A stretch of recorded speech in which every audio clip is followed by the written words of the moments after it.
Okay, we've got the concept of a cycle, and we are talking about a cycle when we have some beginning and end, these 2 points.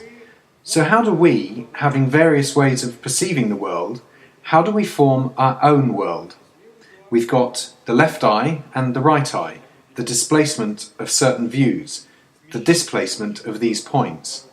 When going from one eye to the other, the image of the world forms.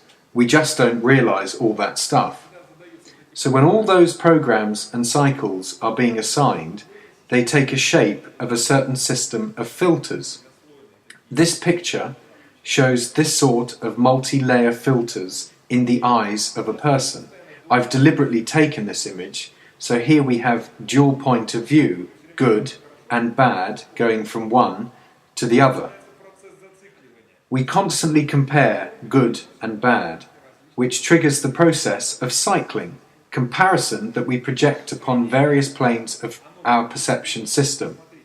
Thus, our world structure is being observed by us through those 2 projectors, 2 sources, plus it goes through various prisms.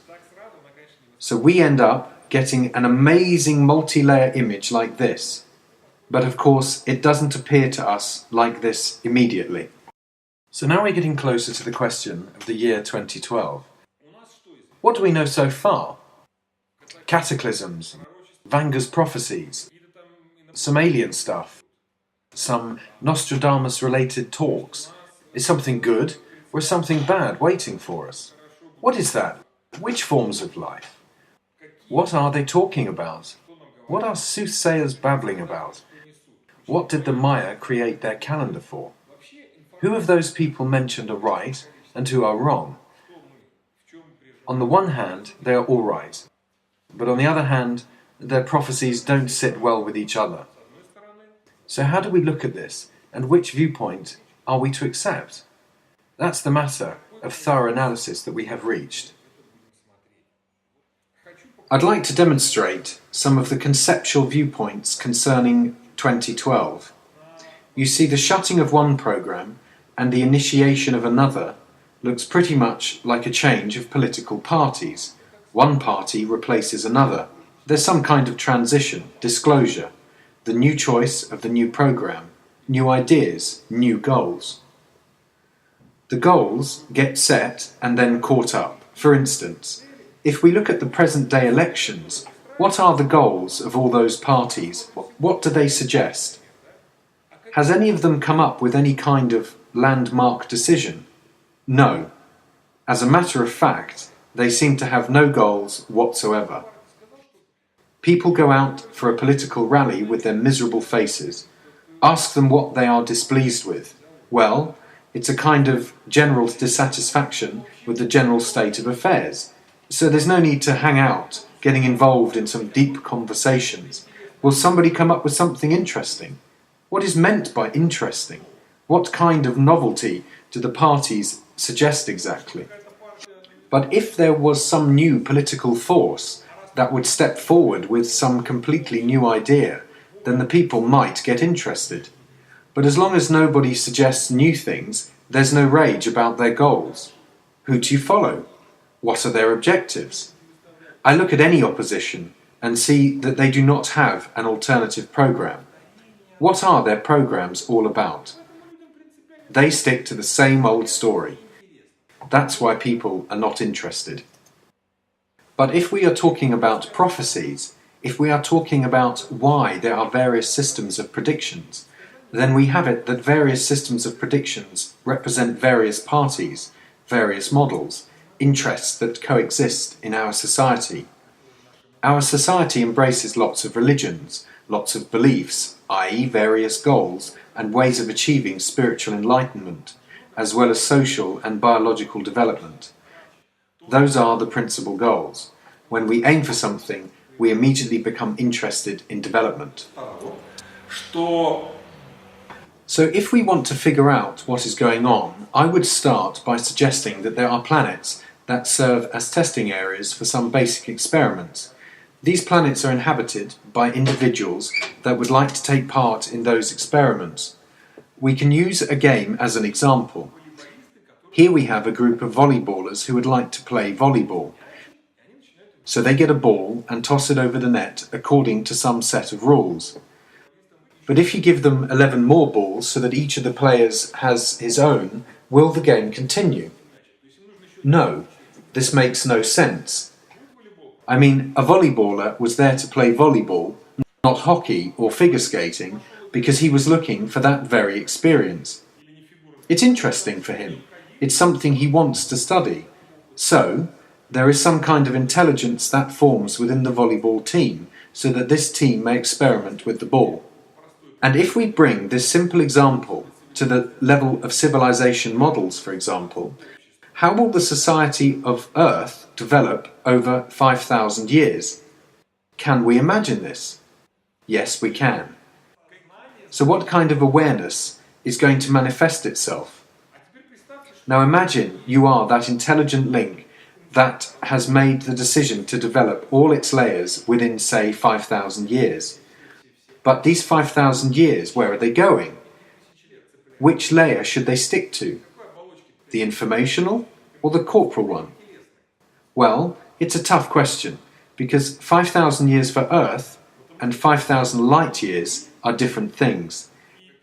I mean, are earthly impulses and light impulses different? Absolutely. So, if we are talking about some kind of material state that is going to develop in the course of 5,000 years, in this case, let's look at the planet Earth. We want to see how a multi-aspect intelligence would assign its many objectives for those 5,000 years.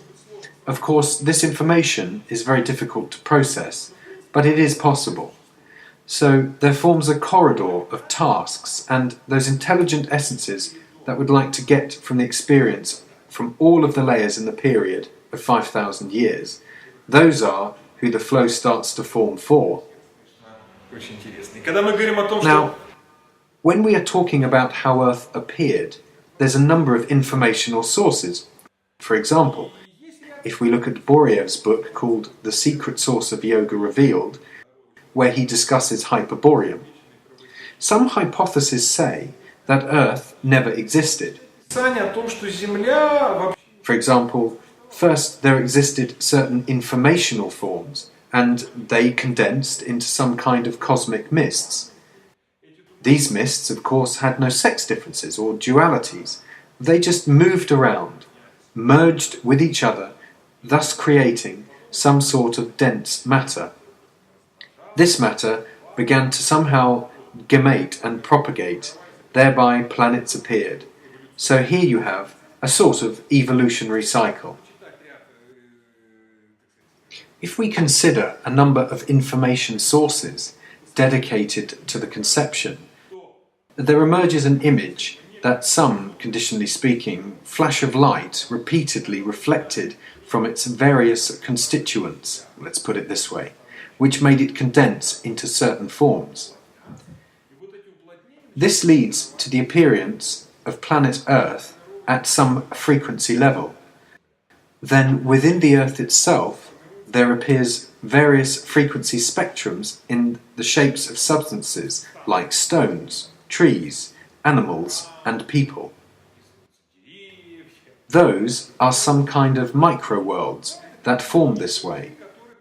First, people were agamous creatures, and according to those sources, they segregated away from each other.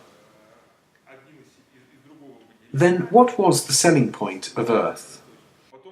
The thing is, the Earth vibration allows various metals such as gold to form. Other civilizations use this for their own purposes. It reminds me of the movie Avatar. But there we see people fly to a different planet for some substance that had a fabulous price on Earth. So I think it's quite possible to imagine that some other civilizations mine earthly gold to use its vibration on some other planets. Why not? This may be very much the case. Then the imagination of certain masters, poets, songwriters, science fiction writers, esoterics, philosophers described those forms of intelligence that took certain shapes. So we assume that the dual worlds are used for creating some sort of playground. Various minds come and live there for thousands of years, creating certain forms of interactions, working with their bodies, shapes, purposes and goals for multi-aspect development. The completion of all those processes takes the shape of certain cycles. So we want to do this and that, and we start a cycle. It starts its revolution, various creatures, animals, people, etc. get involved. They interact and thereby create those images. As for me, this point of view has all rights to exist, doesn't it? We can see that there exists a huge amount of cycles that conduct the development of various systems.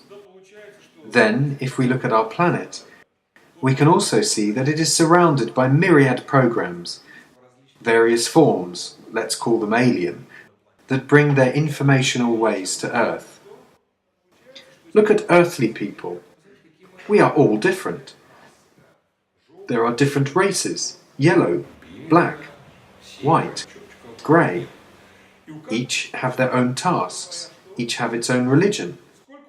How many religions do we have? Well, we have 4 main religions.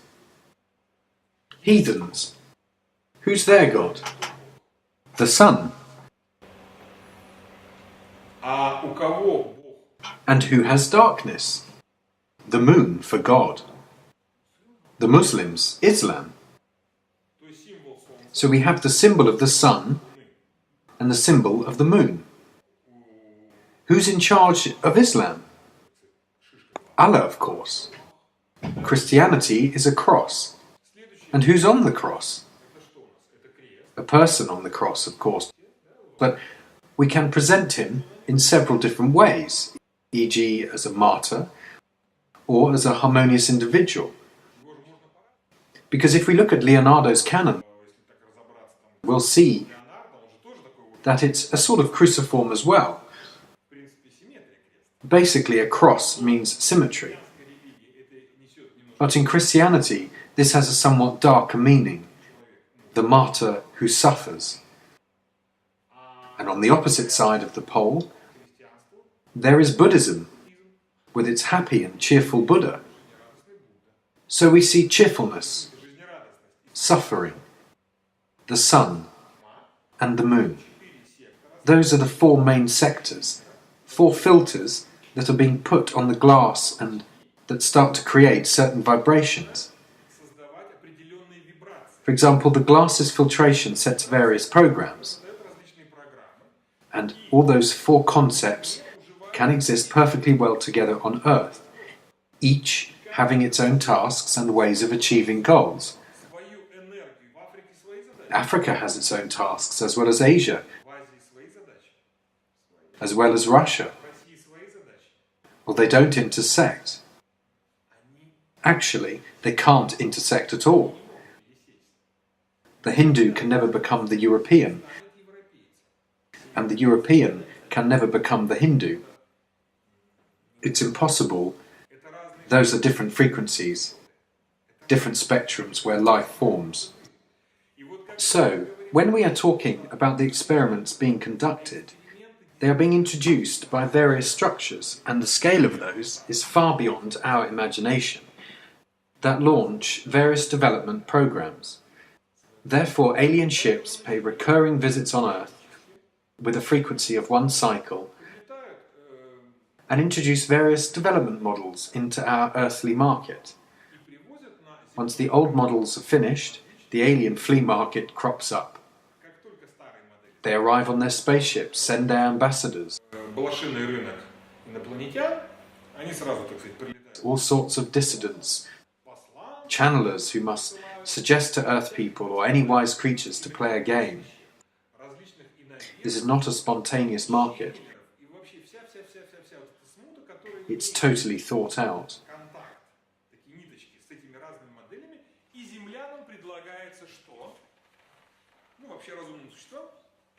When these programs come to an end, They instruct Earthmen that they can discover and play with other toys. And all those toys are picked by the teams and take root on Earth. And such cult books like the Torah, the Bible, the Quran, the Talmud, all those are sets of rules in a game. So a filter is initiated, and there immediately appears a flow that brings in the rules that serve as the model. What kind of model? The model of our worldly outlook. Those models actually explain the way the world looks like.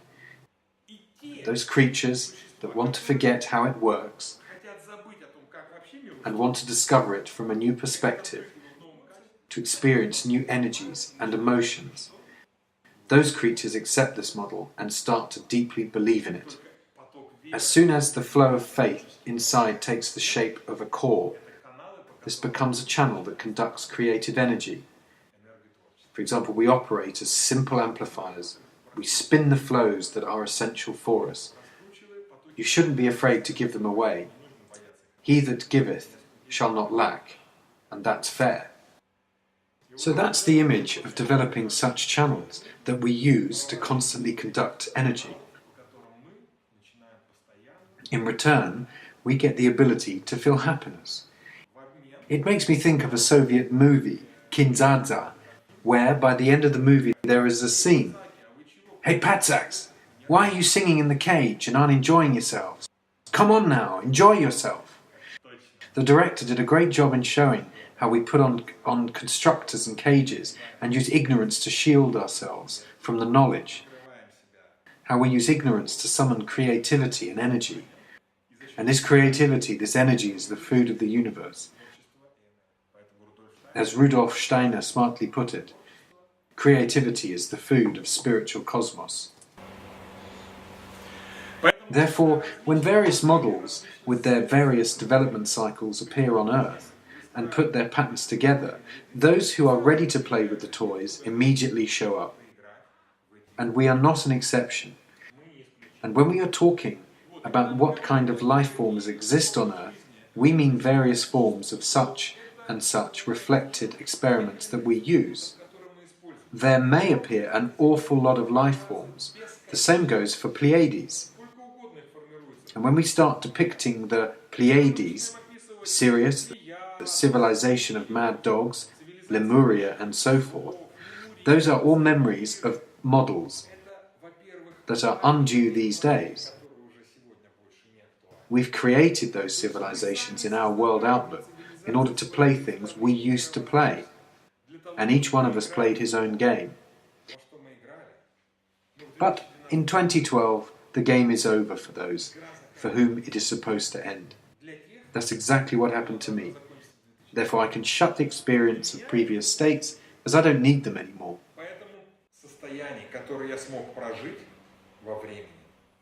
How do you tell whether a program is over, whether you are in the program or the cycle is done? The audience asks, strong inner desire? Roman replies, not quite so. Desire means movement. When you have a desire to do something, that means you are willing to act. Whereas the end of a program implies absence of such desire. The audience asks, boredom, depression. Roman replies, that's closer. If you mean depression as an emotion, indifference suits better. But I mean some kind of blissful unconcern where you are totally calm and you are free from emotions, either positive or negative. You are blissful about what happens around you. If there's something, some event. Sometimes spouses decide to divorce. They go like, we're getting divorced, but things aren't going to go smoothly. The decision is already made and the perspective is clear. Nevertheless, something is going wrong. If the people are still having single grudges against each other, one last emotional spark that means they aren't done with the program. Therefore, the act of divorce can't happen on the program level. They may, as it usually happens, get a new partner. It seems that they've broken up, But what happens next is that they are seeking for a similar person, the one with similar traits and the same grudge to have against. I've chosen the divorce as an instance because this topic is pretty clear. Sometimes we come together, sometimes we fall apart. You know, that's just how we roll. So as far as programs go, you have to know one thing. If you have a complaint, the program lives on. No complaint, and it's done. Do you, for instance, care that a red train has just come to the Kropotkinskaya metro station? The audience replies, "That's cool." Roman continues, "That's some kind of bundle, but if you don't care, if it's not a big deal for you, you have no train-related programs. But if you would be a train driver who hadn't got his bonus or had just been fired, you might say, 'Let that train and that station burn down,' or something along those lines. Well, what's that? It's a grudge, an emotion. And as soon as we come close to the end of those programs, and if we consider human life as a chain of ideas. Now, imagine that we, for example, develop our own biotechnical robot from angel-like state to the robot we possess right now.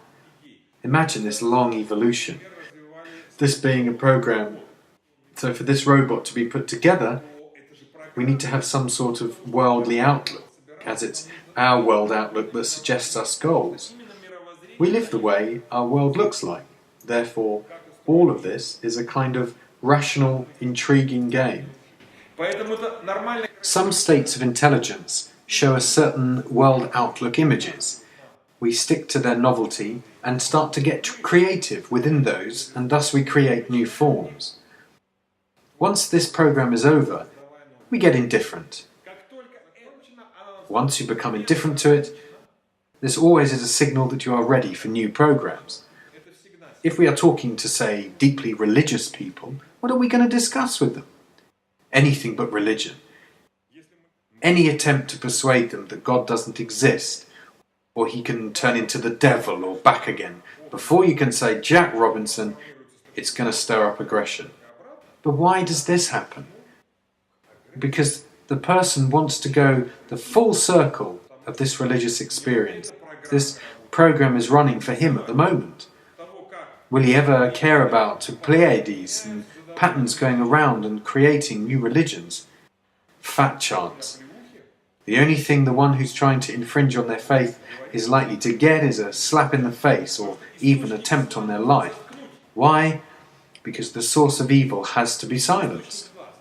And what is evil? Evil is nothing more than you trying to keep others from fulfilling their free choice to pass such and such a program. That's why revolutionaries have always been killed, and this is the right thing to do. What is the point of a revolution? You see, revolutionaries differ. There are instigators who will give a short tug on a moustache and immediately run away, and there are fanatics. Among the enlightened, various confessions adepts, there are no revolutionaries. There is a very distinct vision of the world, synchronicity of these programs. The principal rule is inviolability of the freedom of choice. You may awaken a sleeper only when it's time for him to take over the watch. That's the sailor's law. And the law of universe prohibits awakening a sleeper under any circumstance.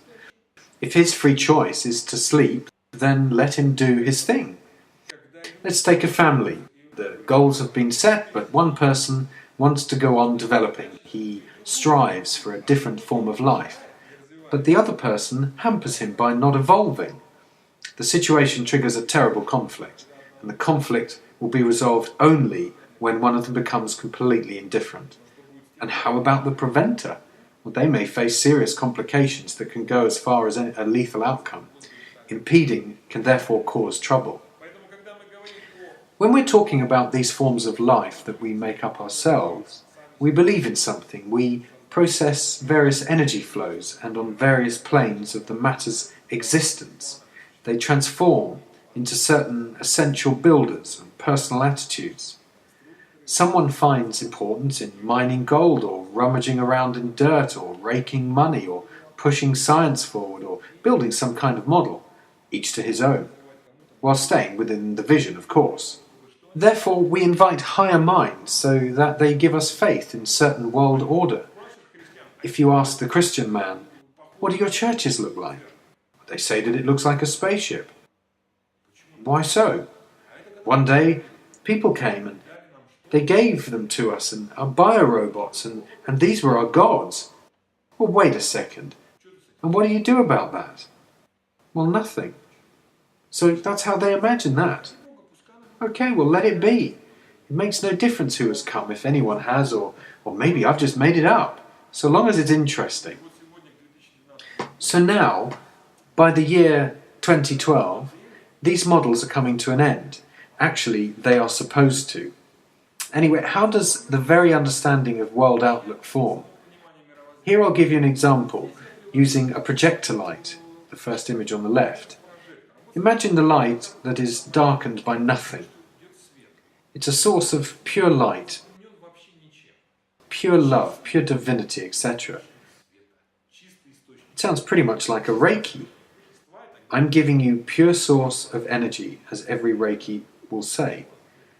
I beg your pardon, but if it has already passed through you, how is it supposed to be pure?